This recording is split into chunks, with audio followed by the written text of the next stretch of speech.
नमस्कार. चला तर मग आज आपण पाहणार आहोत अतिशय साध्या आणि सोप्या पद्धतीने खमंग आणि चवदार अशी हिरव्या टोमॅटोची चटणी. साहित्य पाहून घेऊया. मी या ठिकाणी हिरवे टमाटर बारीक असे कट करून घेतलेले आहेत. 2 कांदे बारीक कट करून घेतलेले आहेत. थोडीशी हिरवी मिरची, अद्रक, लसूण आणि कोथिंबीरची पेस्ट तयार करून घेतलेली आहे. आता आपण चटणी बनवून घेऊया. त्यासाठी या ठिकाणी मी गॅसवरती कढई ठेवून त्यामध्ये 2 पळी तेल टाकून घेतलेलं आहे. तेल जे आहे ते व्यवस्थित असं गरम होऊ द्यायचं आहे.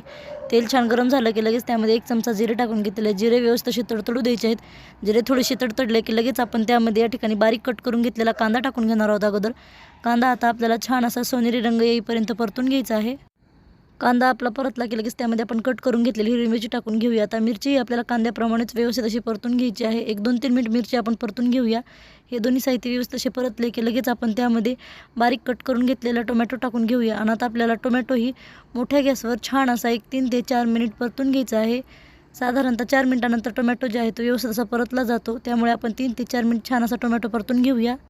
हिरव्या टोमॅटोची चटणी बनवताना कांदा अवश्य घाला, त्यामुळे चटणीची चव खूप छान लागते.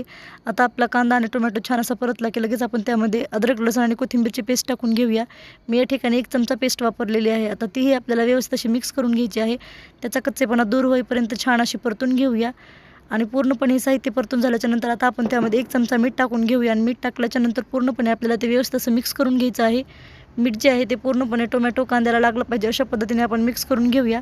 आणि आता आपण त्याच्यावरती झाकण ठेवून देऊया. 2-3 मिनिट आपण त्यावरती झाकण ठेवून देऊया. झाकण ठेवल्यामुळे टोमॅटो जे आहे तो पटकन सॉफ्ट होतो. आपण कारण या ठिकाणी हिरव्या टोमॅटोची चटणी बनवतोय, त्यामुळे त्यावरती आपल्याला 3 ते 4 मिनिट झाकण ठेवून द्यायचं आहे. 3 ते 4 मिनिटानंतर आपण झाकण काढून पाहूया. या ठिकाणी टोमॅटो बऱ्यापैकी सॉफ्ट झालेला आहे. आता आपण ते व्यवस्थित असं मिक्स करून घेऊया. आता आपण त्यामध्ये सुके मसाले टाकून घेऊया. सुके मसाल्यामध्ये मी या ठिकाणी पाव चमचा हळदी पावडर टाकून घेतलेली आहे. आणि 1 चमचा लाल तिखट टाकून घेतलेलं आहे. तिखट तुम्ही तुमच्या आवडीनुसार कमी जास्त करू शकता. आता आपण ते व्यवस्थित असं मिक्स करून घेऊया. पूर्ण मसाले एकजीव झाले पाहिजे अशा पद्धतीने आपण ते मिक्स करून घेऊया. चटणी शिजण्यासाठी आता आपण त्यामध्ये पाणी टाकून घेऊया. मी या ठिकाणी अगदी थोडंसं म्हणजेच अर्धा कप पाणी या ठिकाणी टाकून घेतलेलं आहे. पाणी टाकल्याच्यानंतर आता आपल्याला ते व्यवस्थित असं मिक्स करून घ्यायचं आहे. आणि पाणी टाकूनही आपण परत आणखीन 2-3 मिनिट त्यावरती झाकण ठेवून देणार आहोत. म्हणजे चटणी जी आहे ती व्यवस्थित अशी आपली तयार होते. आता आपण त्यामध्ये 2 चमचे शेंगदाण्याचं कूट टाकलेलं आहे. भाजलेलं शेंगदाण्याचं एकदम बारीक असं कूट या ठिकाणी मी वापरलेलं आहे.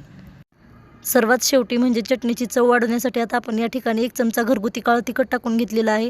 तिखट टाकल्याच्यानंतर चटणीची चव खूप छान लागते, त्यामुळे 1 चमचा घरगुती काळं तिखट मी या ठिकाणी वापरलेलं आहे. परत आणखीन झाकण ठेवून 2 मिनिट आपण ठेवून देऊया. म्हणजे 2 मिनिटानंतर आपली चटणी जी आहे ती एकदम परफेक्ट अशी तयार होते. तुम्ही पाहू शकता अतिशय कमी साहित्यात एकदम झटपट अशी आपली हिरव्या टोमॅटोची चटणी तयार झालेली आहे. तुम्ही रेसिपी एक वेळेस नक्की ट्राय करून पहा. ही रेसिपी कशी वाटली कमेंट करून नक्की सांगा. व्हिडिओ आवडल्यास लाईक करा, शेअर करा, सबस्क्राईब करा. पूर्ण व्हिडिओ पाहिल्याबद्दल धन्यवाद. चला तर मग भेटूया अशाच एका छानशा रेसिपीमध्ये.